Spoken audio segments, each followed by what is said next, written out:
Et c'est Gabriel Thomas qui nous a rejoint. Bonjour Gabriel. Bonjour. Vous êtes arrivé par le train il y a à peine une heure, non? C'est ça? Vous avez couru Oui, il n'y a jusqu'ici? pas très longtemps. Il n'y a pas très Le même longtemps. train que Brune d'ailleurs, que Ah, je connais d'accord. bien parce que Accurate fait partie des sociétés qu'on finance. Ah, très bien. Donc le lien est parfait. Vous êtes directrice investissement chez Blackfin Capital Partners, un fonds d'investissement dédié au secteur de la sûreté, mais on va aller un peu plus loin. Racontez-nous un peu qui vous êtes.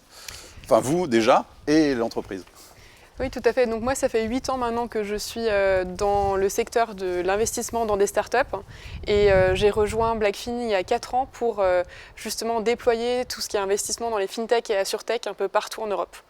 Donc aujourd'hui, on a une vingtaine de sociétés en portefeuille et on a l'honneur d'accompagner par exemple Agicap dans la fintech ou encore Descartes, Accurate, Preto, Epsor, plus proche de l'univers AssureTech, ou BDO. On va regarder un peu ce qui est le paysage aujourd'hui d'investissement en fintech, AssureTech. Depuis quelques mois, quelques années, on a parlé dès le début dans l'introduction, je disais euphorie. Est-ce que c'est vraiment l'euphorie? Alors, ce qui est certain, c'est qu'il y a de plus en plus d'investissements dans la sûreté, de plus en plus de fonds qui s'intéressent aussi à ces segments-là.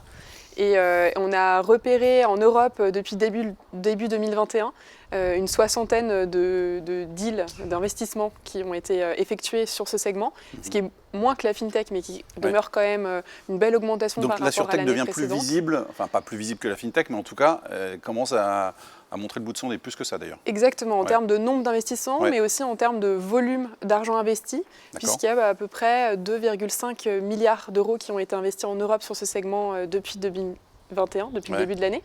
Et donc, si on compare, c'est comment par rapport aux années précédentes?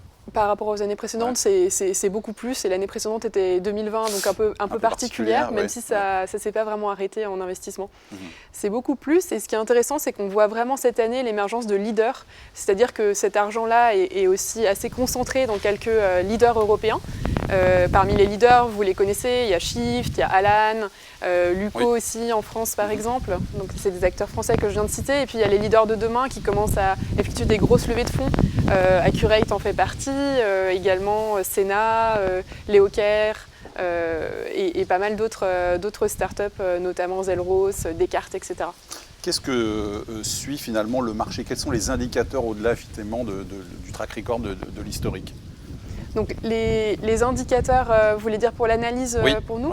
Donc qu'est-ce qu'on analyse nous? Donc on essaye d'être assez méticuleux dans cette analyse justement parce qu'il y a beaucoup de bruit et l'expertise de l'investisseur, c'est aussi de ne pas analyser que la carrosserie mais aussi le moteur dans des startups, vous voyez.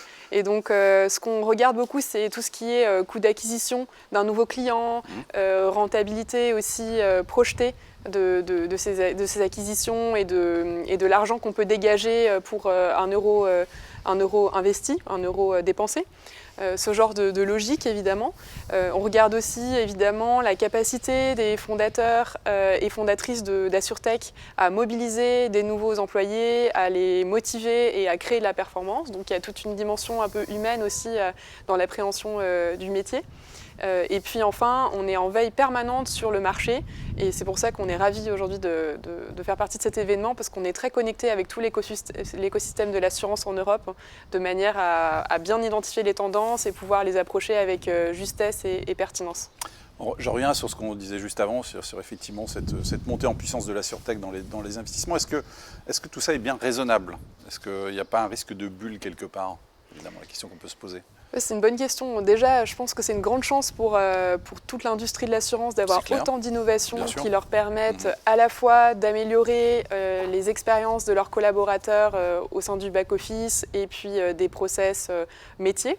De ce point de vue-là, Accurate est un bon exemple de l'amélioration du travail et du quotidien des actuaires. On a encore la capacité de capter des nouvelles données, notamment des données climatiques, comme Descartes Underwriting le fait très bien avec ses solutions d'assurance paramétrique. Et puis, il y a donc, tout ce pan un peu gestion des métiers sur lequel ces solutions émergent et apportent plein de perspectives aux assureurs aujourd'hui. Il y a aussi tout le pan, évidemment, distribution, expérience client, sur lequel de nombreuses AssureTech montrent la voie ou aident les assureurs existants à améliorer leurs process.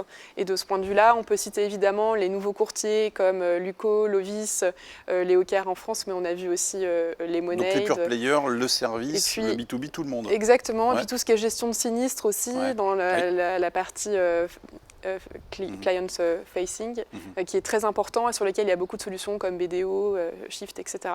Donc on voit vraiment, nous on voit ça vraiment comme une chance pour l'industrie d'avoir autant de solutions qui émergent, non seulement qui émergent, mais aussi qui émergent comme leaders et qui se renforcent avec des capacités de support client, d'accompagnement client, d'écoute aussi des besoins des assureurs qui sont vraiment hors du commun.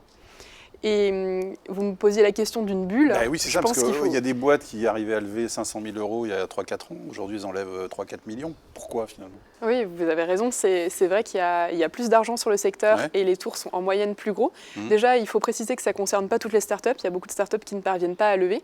Et pour certaines d'entre elles, choisissent la voie de se faire racheter par d'autres. On a vu Lovis racheter Otherwise très récemment, il y a quelques jours, par exemple. Donc, il y a vraiment de la nuance et un jeu de concentration qui s'effectue. Et la bulle alors bulle ou pas bulle. Et justement, je pense qu'il faut rester extrêmement méticuleux dans l'analyse et c'est vraiment ce qu'on essaie de faire chez Blackfin. On est extrêmement discipliné dans l'approche d'analyse des investissements et notamment, ça s'observe par la répartition B2C et B2B de notre portefeuille parce que ce qu'on observe, c'est que cette dimension un peu spéculative, elle est encore plus à l'œuvre dans l'univers du B2C où en fait les sociétés ont très peu de preuves de leur product market fit, de leur succès au début. Et puis ensuite, tout d'un coup, les prix augmentent énormément et les valorisations, les potentiels sont très gros. Et donc, nous, on essaye vraiment d'être très attentifs à ça en ayant des grilles d'analyse spécifiques pour ces sociétés B2C pour éviter de rentrer là-dedans. Pour vous donner un exemple peut-être d'itinéraire d'une start-up qu'on connaît bien, donc Agicap, on a investi chez eux il y a 2 ans, 2 ans et demi. Ils étaient 8 personnes. Aujourd'hui, ils sont 300. Ils avaient des dizaines de clients, aujourd'hui ils en ont des milliers. Ils étaient en France, aujourd'hui ils sont dans 6 ou 7 pays. Et ça, vous le pressentiez il y a 2 ans et demi? Oui, c'est pour ça qu'on a investi. On avait confiance dans l'équipe pour y parvenir. Comment vous l'aviez vu? Donc on avait analysé pas mal d'éléments, notamment en appelant des clients et en ayant vraiment cette assurance. Mais ce qui est intéressant dans l'itinéraire de cette société aussi, c'est justement par rapport à votre question sur la bulle, c'est que il y a 2 ans et demi, on a fait un tour de 2 millions à peu près. Et là, il y a quelques mois, on a fait un tour de 100 millions. Donc on pourrait se dire, en 2 ans, c'est vraiment énorme comme différence de valorisation sous-jacente et puis de tours.